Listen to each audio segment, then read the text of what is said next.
Tidak ada, saudaraku, yang lebih penting daripada keselamatan. Keselamatan jiwa adalah hal yang paling penting dalam hidup ini. Firman Tuhan berkata, apakah untungnya kepada seseorang dia beroleh segenap dunia ini tapi jiwanya binasa? Sia-sia. Kaya raya kita di dunia ini, berhasil kita di dunia ini, terhormat kita di dunia ini, saudara. Tetapi sudah kita meninggalkan dunia ini, kita ke neraka yang kekal, apakah untungnya? Oleh sebab itu pastikan keselamatan jiwa saudara pada hari ini. Amin, saudara. Biar semua kita pulang dengan keselamatan jiwa yang teguh. Jika kita tidak bimbang oleh aniaya apapun juga, kita tidak mau berpisah lagi dari Tuhan Yesus. Karena kita tahu hanya Tuhan Yesus satu-satunya jalan ke sorga, tidak ada jalan yang lain. Tuhannya sendiri berkata, akulah jalan dan kebenaran dan hidup, seorang pun tidak sampai kepada Bapa kalau tidak melalui aku. Hanya Yesus jalan ke sorga. Dalam Kisah Rasul pasal 2 ayat 14 sampai 18 saya bacakan kepada saudara. Maka bangkitlah Petrus berdiri dengan ke-11 rasul itu, dan dengan suara nyaring ia berkata kepada mereka, hai kamu orang Galilea dan kamu semua yang tinggal di Yerusalem, ketahuilah dan camkanlah perkataanku ini.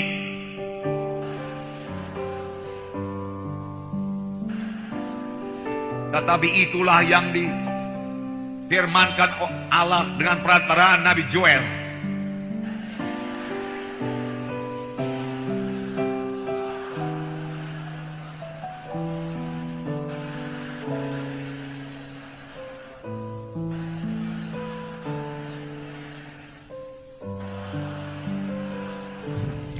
Juga ke atas hamba-hambaku laki-laki dan perempuan akan kucurahkan rohku pada hari-hari itu, dan mereka akan bernubuat. Mari kita baca ayat 41 bersama-sama.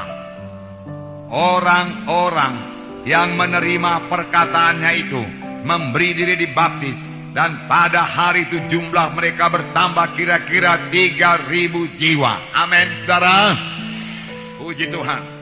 Saudara, ini terjadi sesudah pencurahan Roh Kudus. Petrus berubah, Petrus berkhotbah, satu khotbah yang sangat luar biasa, sehingga 3.000 orang bertobat dan mereka memberi diri mereka dibaptis. Langsung dibaptis pada hari itu juga. Nah, saudara yang kekasih, Roh Kudus memberikan pengertian kepada Petrus pada waktu itu pencurahan Roh Kudus. Dan saudara sudah mengetahui bahwasanya satu angin keras memenuhkan ruang tempat mereka berkumpul, 120 orang banyaknya. Kemudian lidah-lidah api hinggap di atas tiap-tiap orang. Lalu mereka memulai berbicara dalam bahasa-bahasa yang lain, seperti yang diilhamkan Roh itu kepada mereka untuk mengatakannya. Lalu pada waktu itu banyak orang Yahudi dari segala bangsa yang diam di negara-negara lain datang ke Israel untuk merayakan hari raya Pantekosta.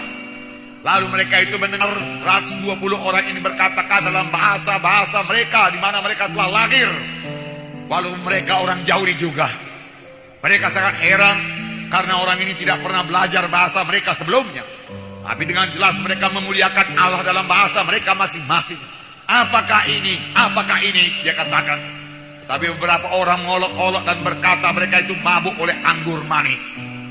Tetapi Petrus bangkit dan berkata, ini bukan mabuk anggur sebagaimana sangkamu, karena hari baru pukul 9 pagi. Tetapi inilah kegenapan nubuat Nabi Joel yang berkata bahwasanya pada akhir zaman aku akan mencurahkan rohku kepada segala manusia. Anak-anakmu laki-laki dan perempuan akan bernubuat, tua-tuamu akan mimpi berbagai-bagai mimpi, dia katakan. Dan kemudian kepada anak-anakmu laki-laki dan perempuan akan bernubuat, teruna-terunamu akan mendapat penglihatan-penglihatan, dan orang-orang tuamu akan mimpi berbagai-bagai mimpi. Ini akan terjadi, dan ini sudah terjadi, Petrus berkata. Lalu apakah yang terjadi, saudara? Saudaraku, kita melihat di sini apa yang terjadi. Saudara, Petrus segera mengerti. Apakah yang Petrus mengerti, saudaraku?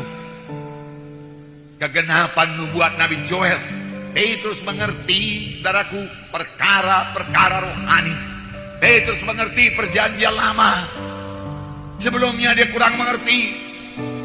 Jangankan perjanjian lama, saudaraku, apa yang dikatakan oleh Tuhan Yesus pun dia tidak mengerti.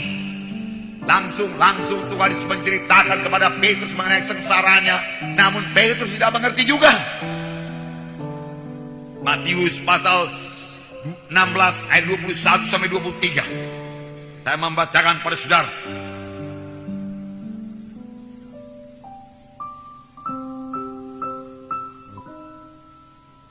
Saya membacakan.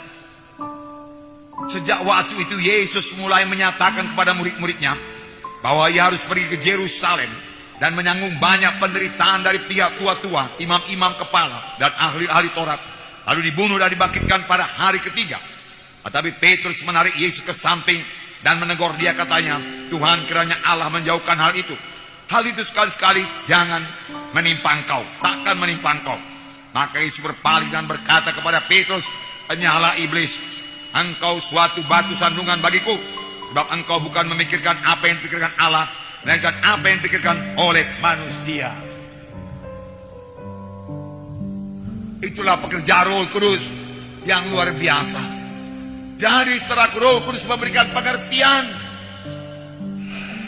menerima pimpinan Roh Kudus, sehingga saudara boleh hikmat daripada Tuhan, sama sebagaimana Petrus menerima hikmat pengertian daripada Tuhan, sehingga dia mengerti mengenai nubuat Nabi Joel. Ini nubuat Nabi Joel. Ini mesti terjadi.